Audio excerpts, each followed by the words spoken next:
It is only fitting that this episode is done in hockey weather. It is snowing outside Camellas much more than we anticipated. I am pleased to be joined by Morgan Donahue. How are you, my friend? I'm doing fantastic, Tom. How are you doing? I'm doing well. I realize sometimes I don't answer that question. So when someone asks me, I now realize I should answer it. And I'm excited to do this because many of you know Morgan as the voice of Westwood High School sports on Westwood Media Center. And there's a lot to ask you. And the reason I wanted to do this, because number one, I find you to be a fascinating person. But number two, the number one thing I have people, kids and parents say to me is like, who is that dude? Like, why does he do this? Yeah. Like, where does he come from? Yeah. Why does he want to do this? And I'm like, you know what? He's the person who's always doing the interviews. And he's the person who's always engaged with our families and with our kids and with our games. So I just wanted to shine the light on you a little bit. So these people who are asking the questions of who is Morgan Donahue get that question answered. So thanks for the time.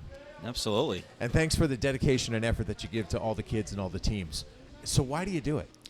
That's a good question. I guess the simplest answer is it started 2 years ago. I was coaching, and I would be at games, and I'd see Westwood Media Center there, and the terrific resource we have in town, and been doing amazing, just being able to cover these games and memorialize them, and I loved watching them.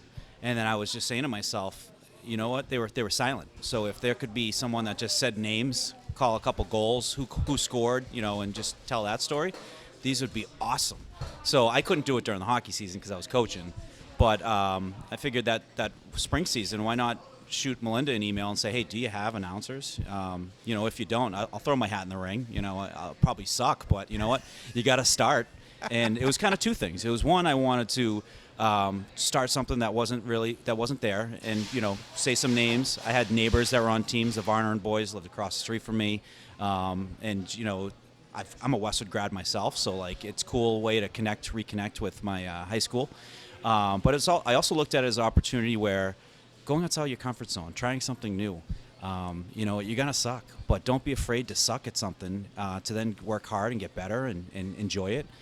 In sales, I got to do a lot of presentations in front of boardrooms, and it's made me a better sales rep to be able to have confidence behind my message, to connect with decision makers. And that's a huge benefit that's come from it. But it's also kind of come full circle. When I started that, I got to meet amazing people. Evan Cardamino, Melinda, Garfield, Charlotte Lynch, Marie Fiscaldo, where the ideas just kept flowing too. We're doing games, we're having fun. And, at one point, Evan said last year, do you want to start a podcast? And I kind of just played around with it. Sure, why not? Thinking, he'd ask and I wouldn't hear the question again. And then he asked the question again 2 days later, and I said, you know what, why not? And that's been a blast too, because it really brings the coverage, to full circle. We cover the games live. We talk about the games. We talk about the history. But then we use the podcast to highlight these kids, to talk about what's going on. What are the teams you should follow? Who are athletes should you follow? And then connecting the alumni. That's a big part too. Is we have an amazing story of alumni that have come through Westwood High School and have done great things on the athletic field, but done great things in their professional lives. And I want to highlight that so these kids can see firsthand that anything can happen at a Westwood High School. So it started off simple. We wanted to just provide a voice, play-by-play to the games at the time. And it's kind of really come full circle with getting involved with the podcast, getting involved with live games, and getting involved with you, Tom, and doing live games together, which has been so much fun in such a short amount of time. There's been already a handful of games that are so memorable of just being together and calling it. You feel like you are a bit a part of people's memories, which I find to be entertaining to myself. Yes, you know that people are going to talk about this for years, but Yeah. this is about you, and I want to find out, what do you do? Because the next question is he puts in so much time doing this, and he goes to the rink, or he goes to the gym, or he goes to the field, and he knows the kids, and he knows the coaches, and he knows the players, but he doesn't get paid for this. Yeah. So what do you do? What's your job? Yeah, so I am a enterprise sales rep for Oracle. I sell hardware. So the big, large computers and data centers, I sell that. One example for the last 2-3 years, I helped architect one of the largest online gambling companies, so like not DraftKings, but a DraftKings type affiliate. I helped architect their introduction to the different states. And with the solutions I sell a bunch of different hardware solutions. So that kept me very busy. It was a lot of fun. I felt like a part of their team and their success. And since then, they've done over $100 million in business. Whoa! And to be a part of kind of that process and involved with that was fantastic. But been at Oracle 6 years, and it's been a blast. So I work full time there, and then. After hours, we do podcasts, we do the games, and then every now on lunch break, I'll do research. The thing I'm blessed with, I have my dad's memory to remember such minuscule things. So when I'm doing research on the opponents, stuff like that. There's a lot of stuff that's in my head from years of living in Westwood, and that's clear. And knowing families and where they went to college, and just being a citizen in town, you pick up a lot, and that doesn't go. I mean, I poke fun at you when we're together, and out of nowhere comes the Donahue encyclopedic knowledge, and it's like, how do you where does that get stored in your head? Yeah. But it adds so much value, and you keep adding additional things, which I think is admirable and also kind of funny, because now you're interviewing kids after games. So not only are you doing the play-by-play for these games when you're available, and it seems like you're available for all of them, which is crazy, because we'll get into the fact that you start calling games that you probably have no idea what you're talking about. Yeah. But you now get the chance to, get what you call it the mini mic, and Yeah. you get a chance to put these kids on camera. And in this day and age, 2024, where they're on Instagram, they're on TikTok, that's where you're putting it, and that's where you're sharing it. And you've started this Instagram account, WW Calls, which has a ton of followers. And people say to me, oh, is that the WW Calls guy? Just so you know, that's how they identify you. And I'm like, yep, that's the WW Calls guy. So it's resonating, and it's hitting with people. What made you want to add that to the arsenal?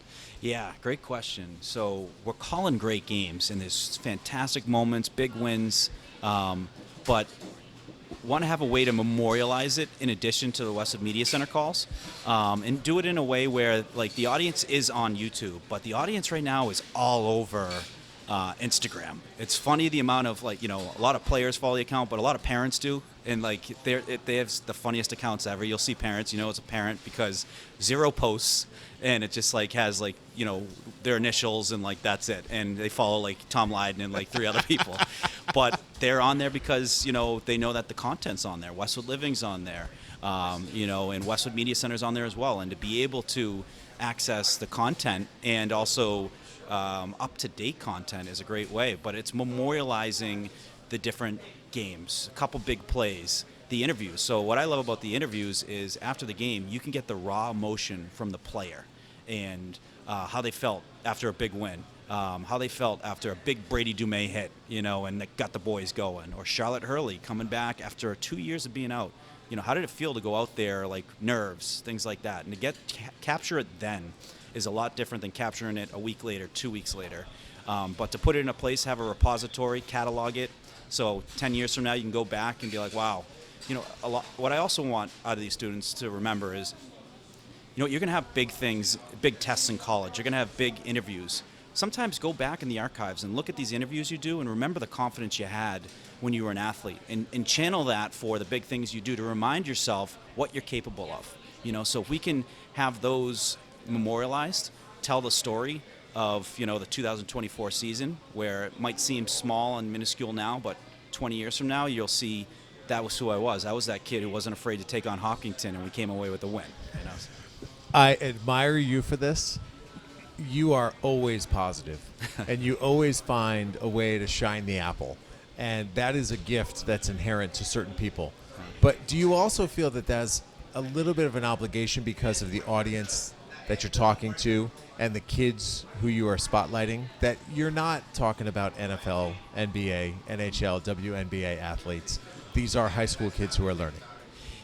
I love it, though, because I get inspired by the kids. I don't care what the sport is. When you see the effort these kids put in and you see how happy they are for their teammates after a goal, like that gets me fired up. And to do it at Westwood, I have that connection. I can relate to that. I know what it's like to go through Westwood High School and to balance that workload, and also the pressure of trying to get into a good school and figure out your future.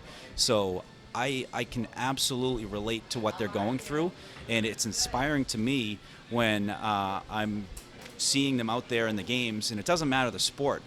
Some sports are easier to cover than others, but I like the challenge of covering those different sports I've never gotten used to. And I look like a complete idiot in some of them, like field hockey, not very strong in calling those games, but still fun to try and get better. But the common denominator, though, with all those sports is the athletes.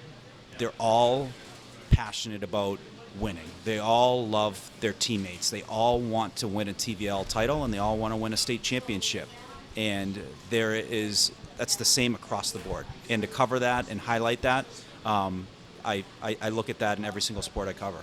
It's clear you don't do it for platitudes or attention, but what type of feedback do you get, both from the student athletes and also the parents? Yeah, it's been great. The student athletes like it because it creates some buzz, some excitement. It feels like maybe like a college program. Like you have the Big East following and getting you up to speed on everything and anything Westwood sports. Parents love it because they know how hard their kids have worked, and you know what? There's only so few recognition you get during a year, like TVL All-Stars, maybe Player of the Game. But there's small things that should be recognized in games. Great effort, blocked punt, Mario Vinci. By the way, did you see the still picture Michael Mao took that was in their slideshow at the end of the year? No. He definitely scored. Yes. They have the blow-by-blow, the frame-by-frame, and he stretched the ball over the goal line, and his knees were not on the ground. So, Mario Vinci, you deserve to have that touchdown against Bellingham, and you got robbed. Mario, we're giving you. I'm finding a way to get in the stat book. That's a touchdown. We're gonna correct that, but I have not seen it, and I will definitely give that a look. I'll send it to you. I'll text it over. Well, I've had such a big kick out of. You've inspired me to get more engaged because obviously I had a long career as a broadcaster, not doing play-by-play or analysis. So for me, it's a very different discipline as well. And I would put myself above the suck category, which I think you're being a little bit too tough on yourself. But I continue to learn too. And I don't know about you, but do you watch? Do you go back and watch them and just take notes on yourself at all? I do sometimes, but there's just so much. My memory is pretty good, so I always remember I could have done this better. And that's something that I didn't go to school for this. So I'm intrigued about what can I get better at. One thing is the openings, having a plan. And what I learned a lot from you, and what I've learned from you is you do a lot of research too. Yeah, you got to be prepared. 100%. But you have you're so organized with kind of what you're gonna say. You have a plan of and sometimes I throw a loop where I ask you a question that's different than probably what you had teed up, but you're ready for that too. But something that I'm learning is the openings and the closes. Those are good ways to have a simple way to make a clean opening and a clean close. I just go off the cuff, which is good to do in between, but that's something that I definitely want to improve upon. And it's something I've been learning from you is just being more professional about that type of. There are two things that I'll share with you and with whoever's listening who might care. Yeah. But what inspired me in that regard was picturing in my mind, okay, when you watch in the old days Monday Night Football, which became Sunday Night Football, which is now Thursday Night Football, and Al Michaels is opening up the broadcast, he's going to talk for a minute. Yeah. And so you prepare yourself to say, okay, what am I going to say in a minute? And how am I going to basically wrap up everything that people should know about this matchup before we kick it off and I introduce my colleague if I have an analyst with me? I learned that by watching him, and I said, okay, talk for a minute. Yeah. And learn how you're going to end that minute. Mm-hmm. And if you have a way that you know you're going to land the plane, inevitably how far off course you get, you know how to land the plane. Yeah, yeah. And so I always tell people, know how you're going to finish. Yeah. If you know how you're going to finish, you'll get there. Because no Yeah. matter what happens in the middle, you'll get to the end. So anybody who's aspiring to be a broadcaster, that's some good advice for you in that regard. And other than that, preparation is the Yes. ultimate key. You got to know as much as you can about the individual people, which you do, which is crazy. You have so many anecdotal notes that you can throw in there just based on your inherent knowledge, Yeah. resident knowledge related to Westwood, which I find humorous, as humorous as it is insightful. And beyond that, just have fun. Yeah, right. absolutely. Like you mentioned it when we did the podcast together on WMC that you probably had a list of 20 questions and you asked 3 of them because you just go with the flow. Yeah. And that's what you, I think, have to do in this case. I've enjoyed watching it grow. Yeah. I think it's amazing the traffic that you get, and just share like some statistics about when you share the play-by-play stuff on Instagram. And for those of you who don't know, first of all, follow WW_calls on Instagram so that you're in the loop with what we're talking about. And after every game's broadcast is shared on WMC, Morgan slices it up and he gives you little snippets of, let's say, 20, 30, 45 seconds that are highlights in and of themselves. You swipe across and you got like 5 or 6 highlights from a game. It's awesome. And then how much traffic does that get? It gets good. It's on average. So there's 2 things. There's the clips that I do, the game clips. Hard to tell because if you have more than one video, they won't give you the analytics on the viewership. But likes wise, like football will always get a ton of likes. Just sheer volume. But the other sports, they get good likes. But the post-game interviews have been a huge success, particularly with the players. And it's great because it's the other athletes supporting. Yeah, right. The players. comments are the other athletes, and they're supporting each other. I love that. Those are getting some good views. The highest one we had was Mario Vinci. Thanksgiving, 5,000 views. Get out of here. But right now they're starting to average right around 3,000. Charlotte Hurley did 3,000. Sean Blomqvist 3,000. Jack Holland and Nolan Lewis the other night 3,000. So it's great to see that they're interested in that, and it's also a great kind of I'm at the game, you win the game. Guess what? I want to talk about it. So incentive of post game interview. So why do you think I'm smiling right now? I don't know. What do you think I'm thinking about? That's a great thing to sell. Yes, I said the other night. I said, my DMs are open. That's an audience. My DMs are open. That is an audience, and if there's a business locally who is looking to support what WMC and what Morgan's doing locally, and really hit the Westwood audience hard in an area where they have passion, let's talk. Yeah. Because we can get a deal done, and we can put something together for you, and it's worked really well. And in that regard, we brought on this past fall Cadillac and Norwood and Arch, and to see, I can't wait to give them the report just through the end of December in terms of numbers of views and numbers of broadcasts. Yeah. You did a podcast with Evan the other day and talked about the number of games that you did. Wasn't it over 40? It was something like that. I forget the number, but it was less than 40. I think it might have been 37. Okay. Yeah. I mean, unbelievable. We're in December. Yeah. Right? Yeah. The winter season's just starting. Yeah. So, I mean, when you think about how many WMC is going to get up to by the end of the school year, you're probably pushing between 90 and 100. You also made a point of saying that it's not just the headline sports. It's not just football, basketball, hockey, right? There is field hockey. There is volleyball. Yes. You covered a golf. I did, yeah. Right? The only thing that you didn't do live, you've done a track and field meet We showed last up. year, Yeah, right? yeah. And so the only thing that you didn't do this year was live. I don't even know how you would with the limited number of cameras you got, but there was no cross-country live event coverage. Now you're probably challenged to figure out how to do it. We thought about it. We thought about getting on the golf cart. Yeah, you could probably do something like that. But it just, to me, speaks to the dedication to equal opportunity. Yeah. And that comes from just your gut, and it's in your DNA that you want to give everybody an opportunity. Is that fair to say that you were exposed to a lot? I mean, think about your conversation with Kathy Delaney-Smith and the impact that she had on this community and Title IX and women's sports. I mean, you're just as passionate about a field hockey game as you are about a football game. Yeah. Well, these are great kids, and these are great athletes, and these are kids that I think the challenge with the coverage sometimes is some of these games aren't at Flay Hive. Some of these games are, elsewhere. So, like, when you mentioned, like, golf, when we went there and showed up and covered it, they were blown away. No one's covered it. They've only gotten pictures from Mr. Mao. That's it. But in return, I got to give Coach Peter Hockman a shout-out because he let us get right into the action. Yeah. I was walking with Lillian Gullisarian and Pat Dalton. I was literally walking and filming each shot and, had conversations, in between holes. Like no other sport could you get access like that. But they were so appreciative that they rolled the red carpet out for us because they wanted to highlight, what was going on there. It was amazing. So what's your vision? Do you think about what might be possible, or do you have some ideas of things you'd like to see happen over the course of the next couple of months and years? Absolutely. I would like to connect the alumni, more of the alumni, with the current players. What I've learned is they are all following the account because of the podcast with other alumni. They're interested to see what other alumni am I going to bring on. They still have something in them for the sport they played at Westwood.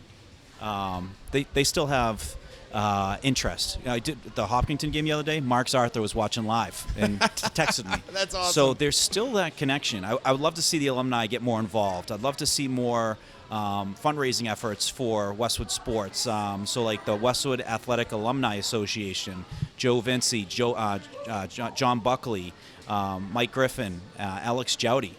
Great job. They raised $15,000 last year in their golf tournament for Westwood. So we can connect more people, alumni, to the program. That would be a huge thing. The other big thing, and it's really a passion of mine now that's taken on the last year, is Westwood Media Center. So Westwood Media Center, it's a 501c3 profit. They're not getting money from the town. A lot of people think it's town, like organization, town group that gets budgeted. They're not. They're a 501c3. They get their budget from cable subscriptions. So if you have Comcast or Verizon, they get a small portion of that. With the cord cutting, that budget's gone down. So if we can, one of my passions is to be able to fundraise and to get back to where that budget was. I'd love to even surpass that, where they can bring on additional resources, get more kids involved who want to be involved in video, in production, anything that Westwood Media Center specializes in under that umbrella. Would love to do that. So the more we can get eyes on our games, eyes on the podcast, the easier it is to get donations. We did a fundraiser for the hockey game, and that was, a nice little quick fundraiser. But if we can continue to get the word out there, I would love to see in a couple of years, Westwood Media Center covering every single game, no conflict. Live coverage would be awesome for everything, kind of like what HCAM does. That would be amazing, where every single game is accounted for. And they have the resources, too, where, people aren't run down, from jumping place to place to place. You know what I mean? Still a pretty short-staffed group when you Yeah. talk about Evan Cardamino, who you referenced before, who does a fantastic job really carrying the weight when it comes to the sports broadcasts. And then under the direction of Charlotte and Melinda with Marie, adding what she adds to the social media Legends. and the Flickr account and Yes. all these amazing reels that show up on Instagram. It does need support. We have a community that has the money. So if you're thinking about where to spend that money and who to donate to, think about the things your kids are involved with, and think about the memories that your kids are going to carry with them for a long time. And making a donation to the 501c3 that is the Westwood Media Center is a pretty good idea. Yes. And I know you're listening to this at the tail end of 2024. Listen, time for you to start thinking about where that money's going, and you got a couple more days to do it before the new year hits. So think about it. Think about it. Everyone would appreciate it. Businesses, talk to me. We'll put together a deal that gets you in the magazine, that gets you on the website, that gets you on WMC. Just ask Drew Chase and the folks too. at Mike Argyros and Mike Exita at Cadillac and Norwood. Pick their brain and just ask them if they're pleased with what they've gotten, because I'm sure they are. Absolutely. The last one thing I want to mention too, Tom, is parents might not know this now, but these kids, their teammates, they'll be talking about these memories for the rest of their life. So another reason why I got into wanting to get involved was, and I mentioned this a couple times on a couple different podcasts, but right at COVID, my uncle was in the hospital, and he'd been given tough news that he was going to pass away. And they said a couple days, they didn't know the full timetable, but it was going to be, quick. He talked for 3 days with his high school teammates about their favorite memories on the sports, in the rinks and on the fields. And he lit up, and it was like some of the coolest things I ever saw. And what I realized is it never leaves you. Those memories you have in the big Hopkinton win, or the big win in the round of 8 over Hopkinton volleyball to go to the Final Four. That is going to be there forever. That's going to connect these girls forever. And it connected them in the most, extreme and, tough circumstances. They still found to dig deep. And also the we talk about weddings. A lot of these alumni are talking about their teammates in their weddings. I'm sure so, they are. To be able to capture that and to also have it like on video, so they can play the video instead of talking about it. That's even better. Well, there's your overview, folks. And if you didn't know who Morgan Donahue was personally before this podcast, hopefully we helped to shed some light in that regard.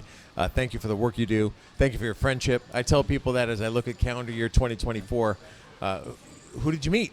Who did you get to know that made an impact on your life? And there's no question that you're in my top 3. Oh, you as well. Yeah, so thank you very much.